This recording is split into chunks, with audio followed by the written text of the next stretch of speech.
Hello guys, welcome to the Fit and Trim video blog. This is Rick Mejia. I am the community manager of Fit and Trim Medical. We're currently doing a podcast and I decided to go ahead and do a video blog on regards to the topic, which is called Future Me versus Present Me Cognitive Biases. It's one of the main topics I like to talk to my clients, present the idea, and obviously give them a little bit of insight.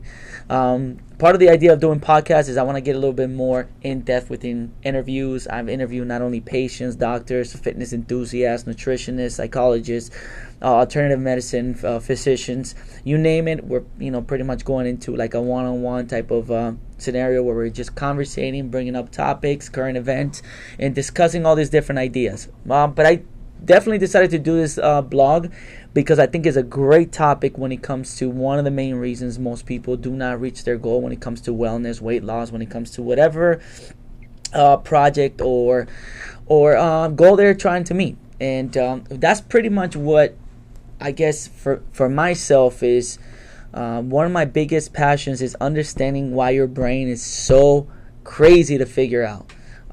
Your brain at the beginning is something you shouldn't pay attention to. You shouldn't listen. You should stay away from it because your brain plays a lot of tricks on you. We're extremely irrational, and I always talk about that.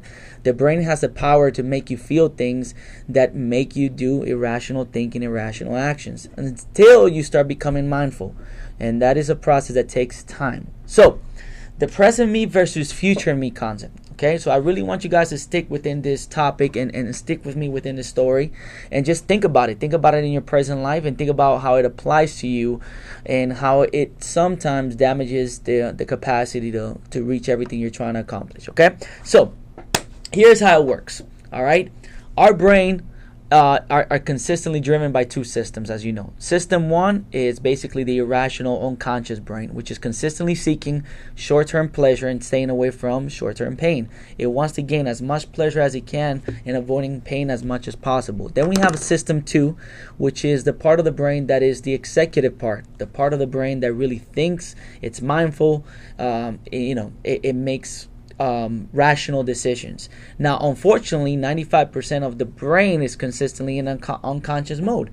It's just basically functioning out of triggers. So even think about when you sleep, the way when you breathe and you do, your organs are working, your blood is flowing. All that part is happening unconsciously. Okay, but then obviously, as you go throughout your day, you're thinking about what you want to eat, what you want to do, and your brain is just looking for triggers. Just please feed me this, give me that. I want to, pay attention to this, pay attention to that. And it's not very executive minded, okay? And part of those triggers is what causes the problem of future me versus present me situation. Okay? So one of the main things that happens to us is the fact that we always think of ourselves in future terms. All right. What that means is that you're consistently thinking about yourself. You're more, the way you see yourself in the future is 10 times more positive than you're really going to be. And that is a big fallacy human beings follow, right? Future you is always going to be in better shape, with more money, happier, is going to be healthier.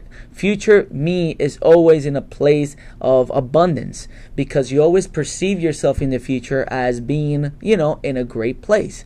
What happens is we over-evaluate ourselves when it comes to the perception of ourselves. All right. So just think about like whenever you think about trying to make a decision today that's going to give you a benefit for tomorrow. Right. So let's say you're going to eat. You have a cupcake in front of you. Present you shouldn't have that cupcake most of the time because let's say you're trying to get to a weight loss goal. Let's say you're trying to accomplish better health or better fitness. But what happens is your brain always tells you, don't worry about eating that cupcake today. Eat it. Whatever you consume today, those calories that you're consuming today, guess what? We're going to burn them tomorrow. Because in next week or on Monday, we're going to start a new fitness plan. We're going to start a diet. So whatever you do today doesn't matter. Take advantage of it because future you is going to take care of the bill. It's going to take care of the calorie bills. All right. And that's one of the reasons why a lot of financial institutions are taking advantage of our cognitive bias or the way we think. What do credit cards do, for instance? Credit cards allow us to take the present pain away from today and push it back to later. So your brain says, don't worry, pay for that, whatever you're buying today, because we're going to have that money tomorrow. So don't worry, make a couple of purchases, buy yourself some gift, get that dopamine up, feel good about yourself today, because future you has got it. Future you is a millionaire, by the way. Future you, that business idea that you had is going to be a hit. Your boss is going to give you that raise you always wanted. So future you is always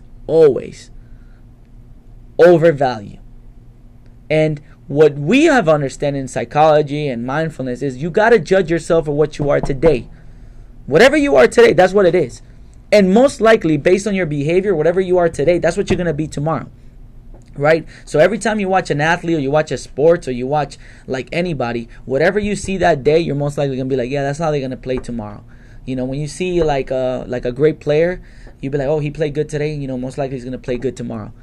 Like they're saying, how you practice is how you play. Well, think about that in your cognitive bias. So I cannot tell you how many times I've dealt with clients that consistently put themselves in future terms.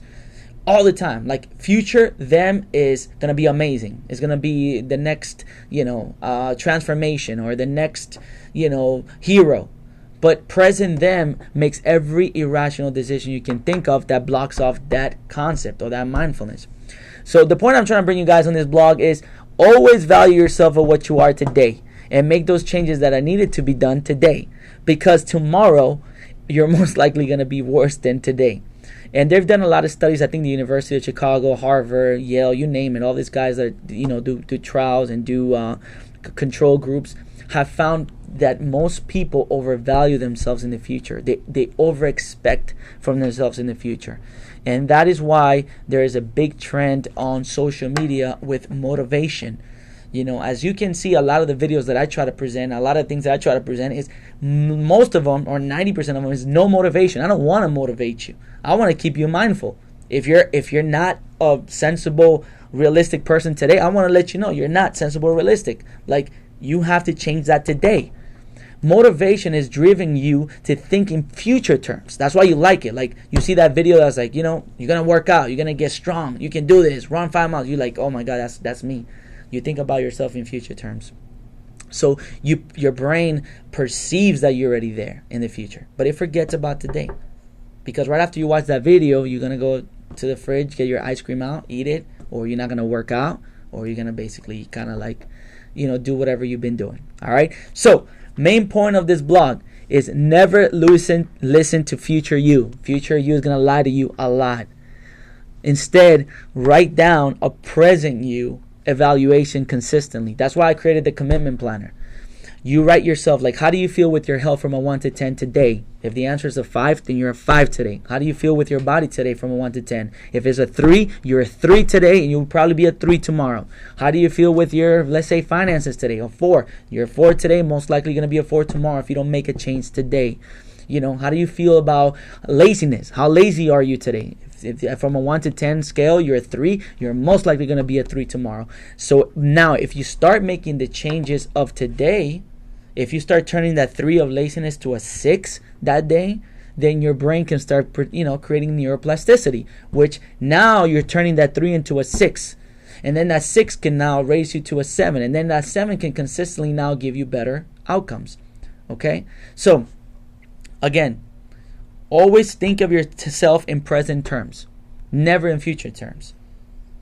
If you like a sport, let's say you we all do like sports. Imagine a player that's in the middle of a game and he's thinking of himself in the future instead of thinking in the present. Do you think LeBron James is thinking, no, I'm going to make that shot 3 weeks from now? No, at that moment when he gets that ball and the coach says, you're the man to, drive it down, he's got to be mindful. He's got to be present. He's got to try to make that shot at that moment. It's all about that moment where he needs to shine, because the future, he doesn't know what's going to happen.